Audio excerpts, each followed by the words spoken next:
Hello, good evening, everybody, and welcome to our Working Wednesday evening, where we've been looking at the concept of residual income.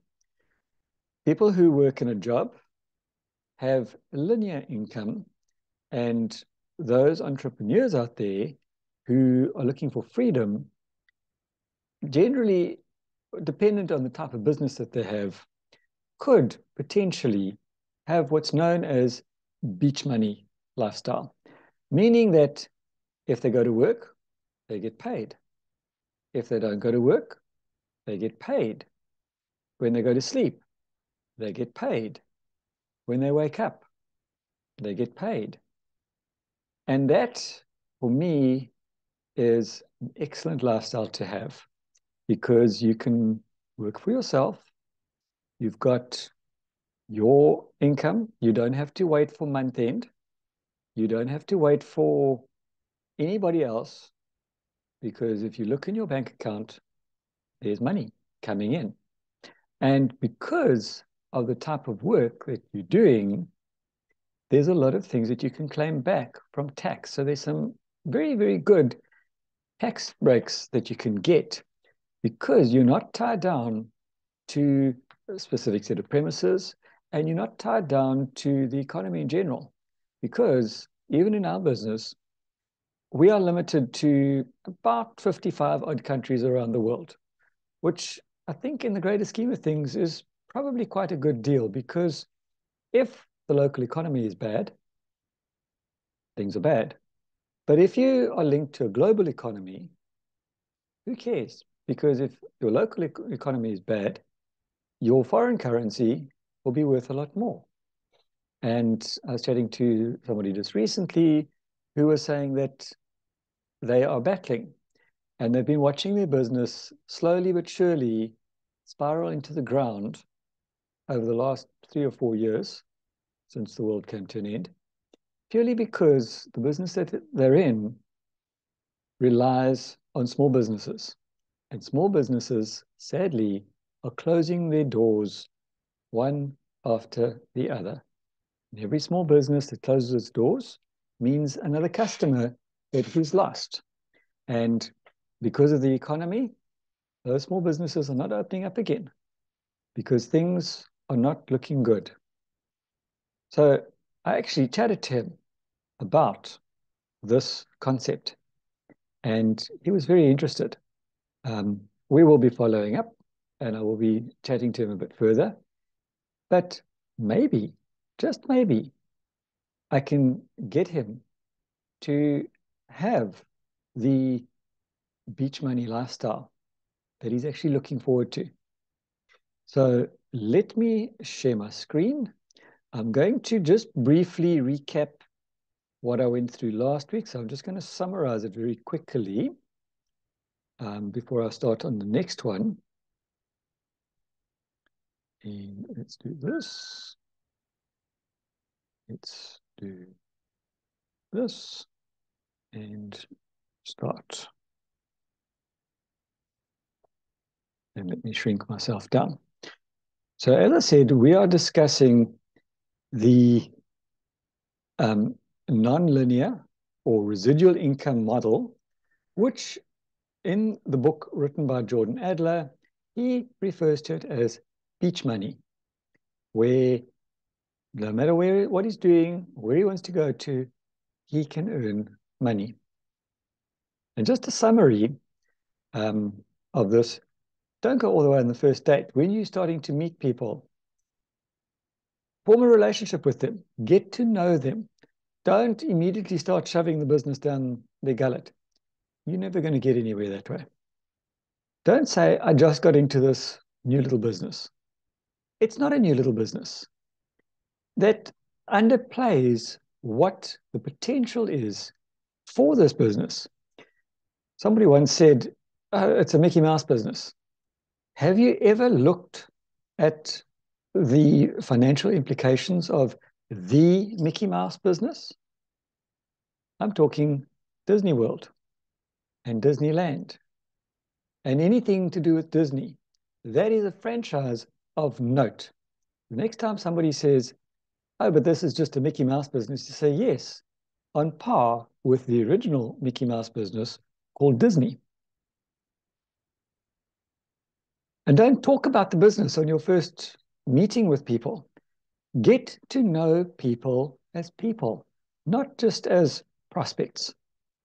Talking about the business can be fatal. It doesn't usually work as the person you're talking to hasn't seen what you've seen. So they really don't care. They're not interested. To them, it means nothing. Only when you've built trust and built a relationship will they start taking you a little bit more seriously. So then onto this week. Don't do nothing. Imagine a business where everyone did nothing. You would be part of a company with no growth. Your business starts with you. Always. You're better off doing it horribly wrong than not doing it at all. They say that the worst presentation is the one that you don't do. The best presentation is the one that you do. And if you make mistakes in what you're saying, who cares? Who's going to know? Just make it part of the plan. At least when you're doing it wrong, you'll get feedback that will teach you what not to do. Rather than waiting around doing nothing, do something. On a day you do nothing, catch yourself and go do something. Look through your Facebook friends list and send a message to 10 of them, asking each person to take a look what you're doing. Even if not one of them replies to you, you have done something because you have reached out and given somebody the opportunity to ask you a question. All it is, all you're asking is, would they be open and looking at a way to earn a little bit of extra money? As somebody once, I think it was Rajay once said, don't talk about earning 10,000 or 20,000 or 100,000 Rand a month. For people who are this deep in debt, that means nothing. Talk about, would you like to have 4 tires on your car that are the same make? That could be more worthwhile. You listen to Charlie's story. He was looking for an extra 100 Rand a month. Granted, back then, 100 Rand could do a lot more than what 100 Rand can do now. Janet's story. She wanted an extra 100 to 200 Rand a month. Just enough to buy herself some airtime and to buy herself, as she puts it, some food that wasn't on campus. So going out to have a hamburger. All she wanted was that extra little bit. And if you do yourself a favor, go and have a chat to your friends and ask them a random question. Ask them how much more money they would like to have every month that would make a difference for them. Let them put in a Rand value. You'll be surprised because most people will say, if I only had another 200 Rand, or I only had another 500 Rand.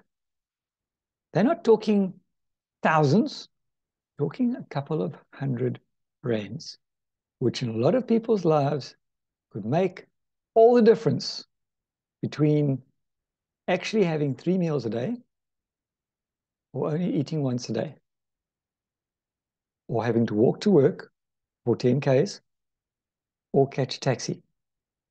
That's the difference that a couple of 100 Rand a month makes. Don't stalk or bug people that tell you no. They know you want them. Stay in touch. Be kind. Be generous. Look for ways to help them grow.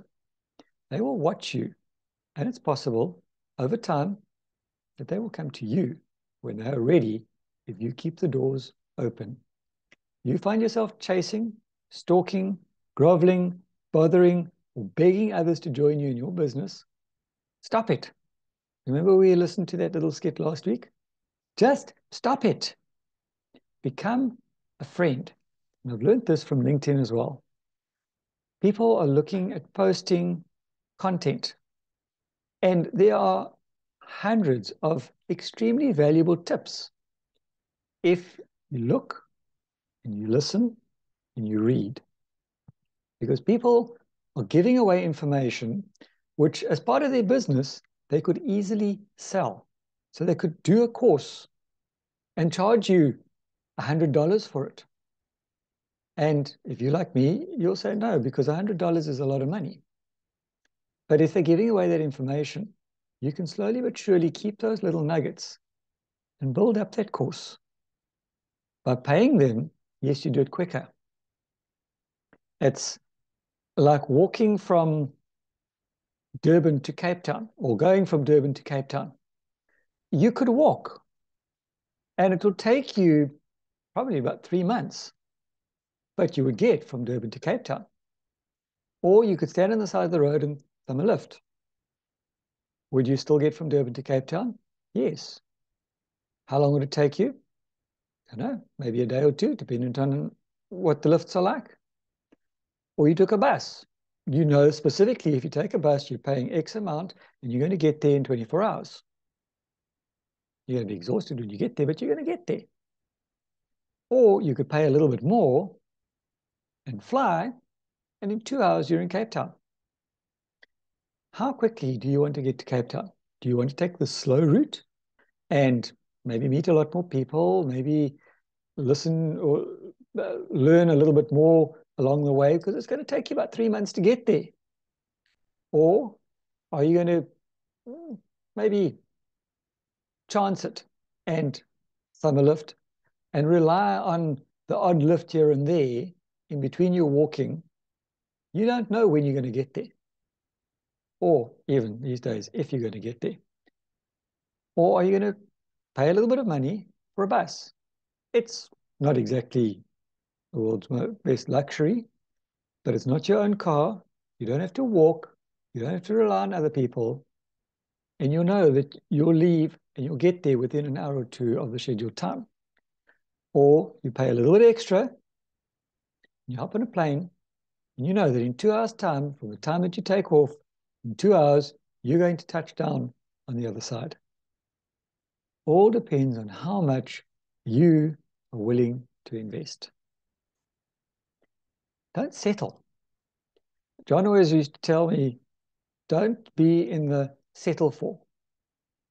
And if you think about it, oh, I really like that, whatever.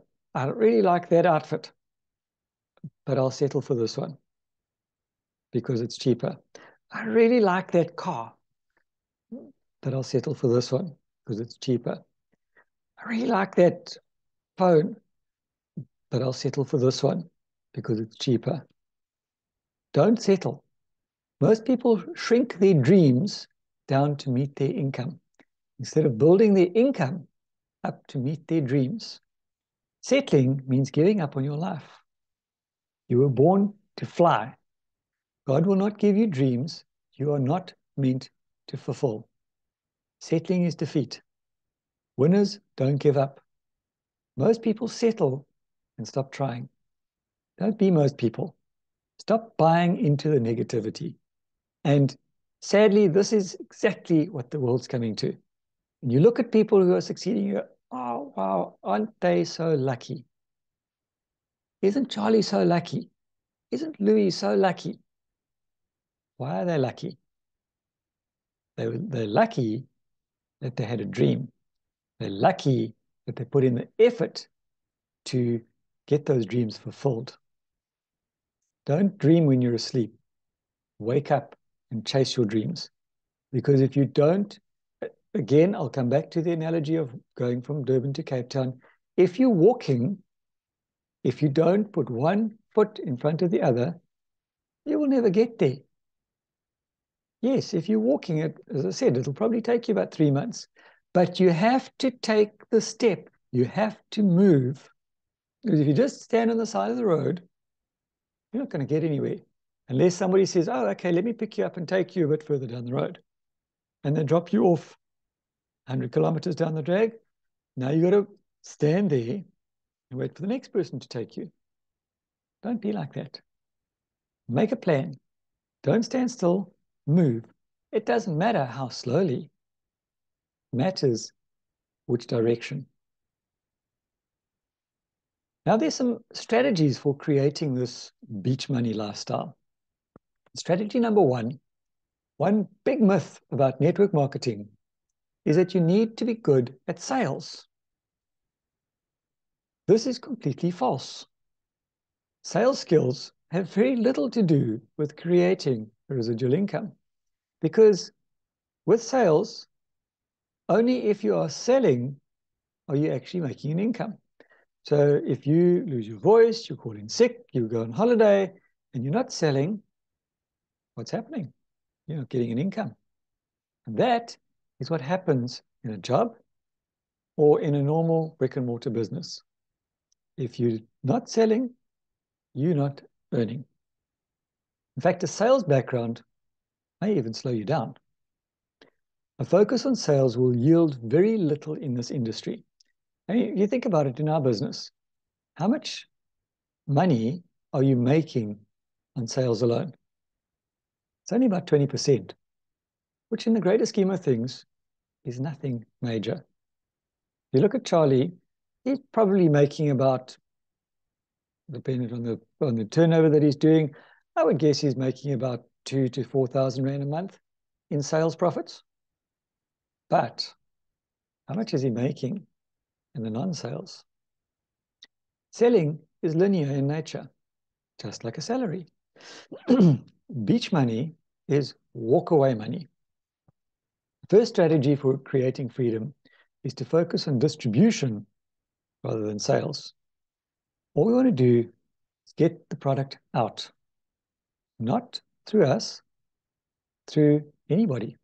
Rather than aiming to get as many sales as possible, your goal is to have lots of people making a few sales each week. I think it was John D. Rockefeller who used to say he would rather have 1% of the effort of 100 people than 100% of his own effort. Because he knew, even back then, he could make significantly more from the effort of 100 people than he could from one. There's that, I never quite worked out the exact currency in our currency, but there's that story of, would you rather have $1 million or a penny a day doubled? Now, a penny, I think, is 5 cents. If somebody offered you $1 million in cash, or simply a penny a day doubled, in 30 days, a penny a day doubled is significantly more than the $1 million. The interesting fact is that by day 18, you've only got about $1,000. The rest comes after that. In network marketing, you purchase a distribution center at a one-time cost of around 800 to 2,500 Rand, depending on the kit that you're getting. You may choose to buy some product each month for your own personal use and maybe sell to a few close friends. But that's it. That's all that you can do.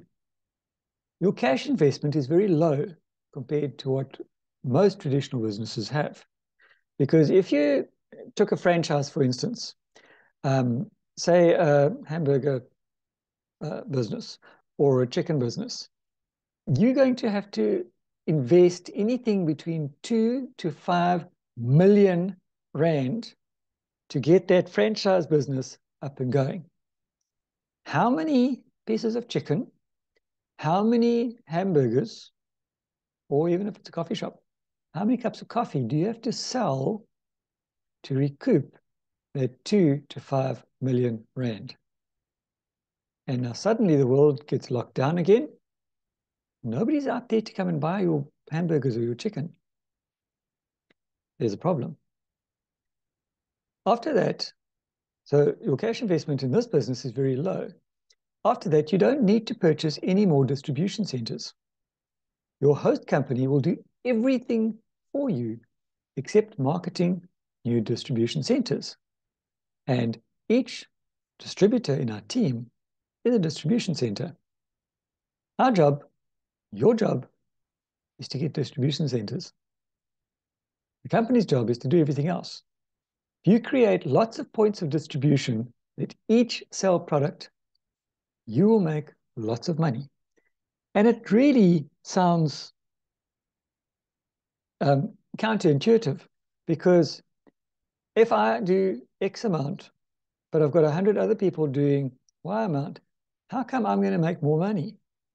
Really, and this is what I believe, personal opinion, is what confuses people, because they don't grasp the concept of you only doing this much, but you're linking a whole lot of other people to you. They can't see how A plus B equals C, because it doesn't make any sense, logically speaking. Your host company will produce and distribute the product and collect all the monies if it's an online business. So anybody purchasing product through your website, at the end of the month, company will pay you the profit. You haven't had to collect the money. You haven't had to ship the product. You haven't had to store the product. You simply send somebody along to your website. They said, okay, I want this one, this one, this one, this one. I totaled it up and said, you owe X amount. They enter their credit card details. The company takes all the bank charges. They make sure that the products are packaged. They ship it out. What did we do? We sent somebody a link to our website. How difficult is that? The host company will generate accounting reports with a breakdown of sales and commissions. Have you looked in your back office recently? When you look in the back office and you look under your history of the statements, you can print out pretty much any report you want to. It'll tell you how good your months were. You can tell you what your total turnover is. It'll tell you a huge amount of information. And what have we had to do? We've had to remember our login details and go into the back office, because the company's done all the hard work for us. The host company will even host the genealogy of your network. Again, go into the back office and check out what your network looks like.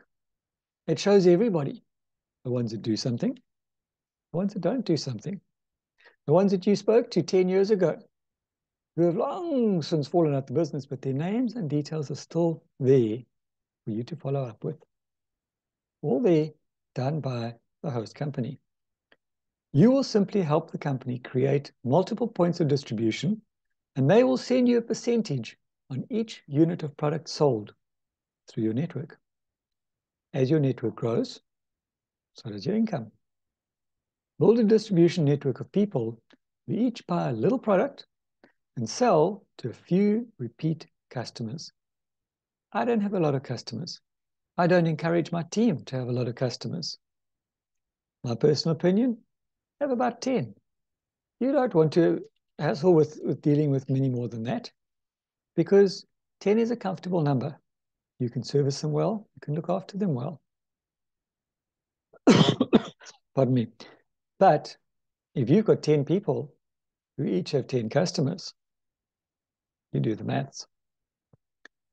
Strategy number 2, you always get what you focus on.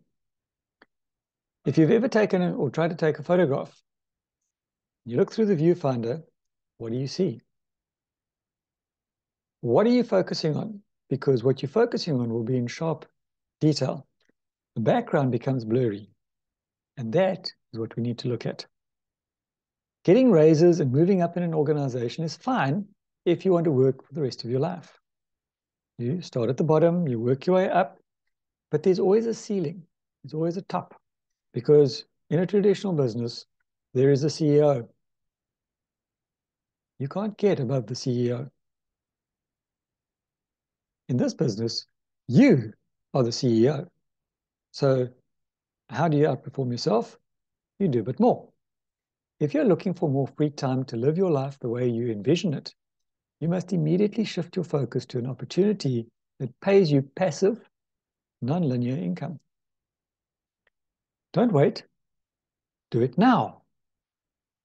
There is a learning curve involved. So starting part-time helps to acquire the right mindset, because You will get what you put in. If you don't put in, you won't get. So if you do this business full time and you work it the way I'm currently doing it, which is very bad, you're not going to earn a lot of money. But if you think about it, if you have a job, you're expected to put in at least 8 hours worth of work a day for X amount of money. If you work 10 hours, you're going to have X amount of money. If you work 6 hours, you're going to have X amount of money. It doesn't make a difference. But if you are doing this business part-time and you put in 30 minutes, you'll have X amount of money. If you put in 60 minutes, you'll have Y amount of money. If you put in 120 minutes, you'll have Z amount of extra money. So you'll get what you put in. Once you get in the game, surround yourself with like-minded people, you will begin to move toward the life of your dreams. What are your dreams showing you? I can do one more strategy. To be a beach money entrepreneur, you must attract well-connected people. A well-connected person is one who has lots of great relationships with the people in his or her network. Well-connected people don't need much help in growing a network quickly because their network is already in place. They have already established strong ties of trust and can easily and quickly assemble a team. Successful people are well connected and attract other successful people, very much like a magnet. Like attracts like, negative pushes away. The best way to attract well-connected people is to be one. How do you make a friend? Be a friend. How do you make an enemy? Well, be an enemy. Strategy number 4. Start surrounding yourself with like-minded people. Make friends with other entrepreneurs. You will find that when you are around other people who are also building a business, you will get the encouragement and support you're looking for. You will also learn how to handle the emotional ups and downs that come with being in business for yourself. Phases of acceptance. First one, when you first share your business idea, you are labeled as crazy. Second one, once you have some success, you are labeled as visionary. The third one, when your business idea makes you wealthy, you are labeled as lucky. Gary Player always used to say, when somebody said to him one day, "Oh, but you're so lucky," he said, "Yeah, the more I practice, the luckier I get." Same goes in this business. And that is where I'm going to end it for this week. We've still got about 6 minutes left. So does anybody have any questions or comments before I stop the recording?